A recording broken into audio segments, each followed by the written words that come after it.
Hey everybody, Kendra here. So I wanted to talk about values, belief systems, and the circle of influence. So the thing is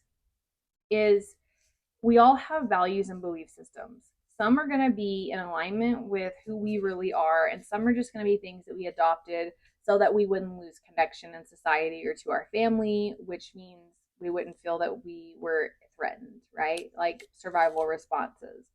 So, examples, as a child, I in class voted air quote for Al Gore instead of Bush, and everyone in this area is conservative mostly, and they wanted to vote for President Bush.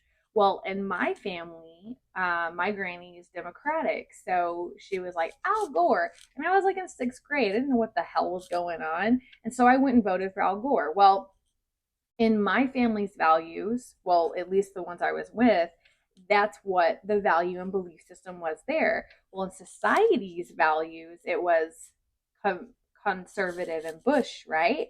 And so I was in a rock and a hard place because do I lose connection with my classmates who made fun of me and bullied me because of it? And the teacher did nothing, by the way. Thanks, Mr. Llewellyn. And just saying, teachers need to stand up for kids because of these reasons. And or did I lose connection with my family?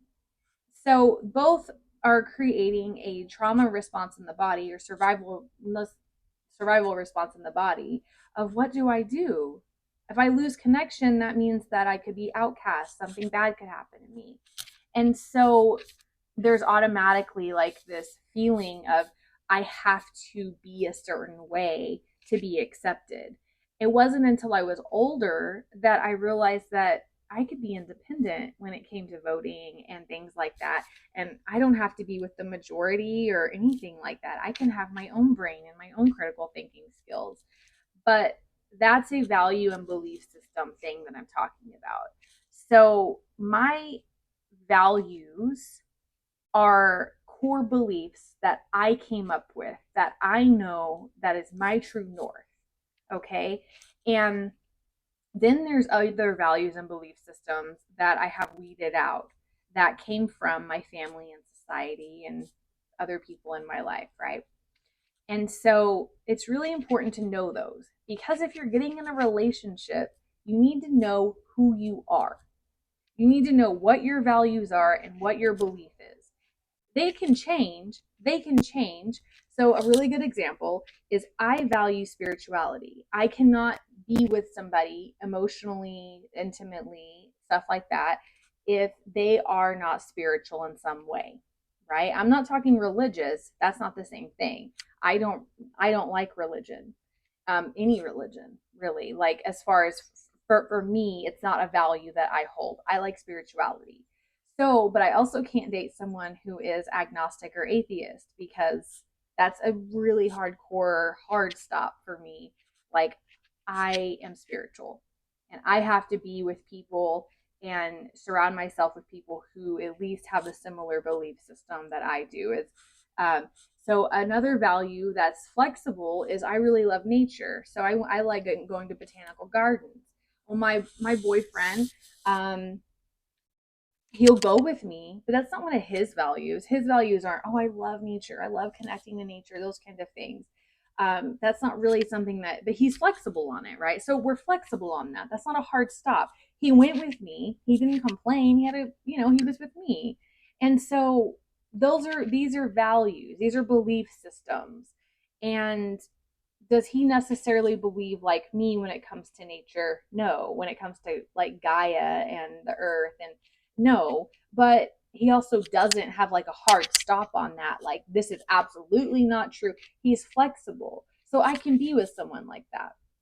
So, whenever you're picking your friends, when you're picking the place you work, when you're picking your intimate partners, when you're talking about trying to figure out who you are as a person, it's very important to look at what values are and pick out the ones that are for you and to really notice what values and belief systems that you have.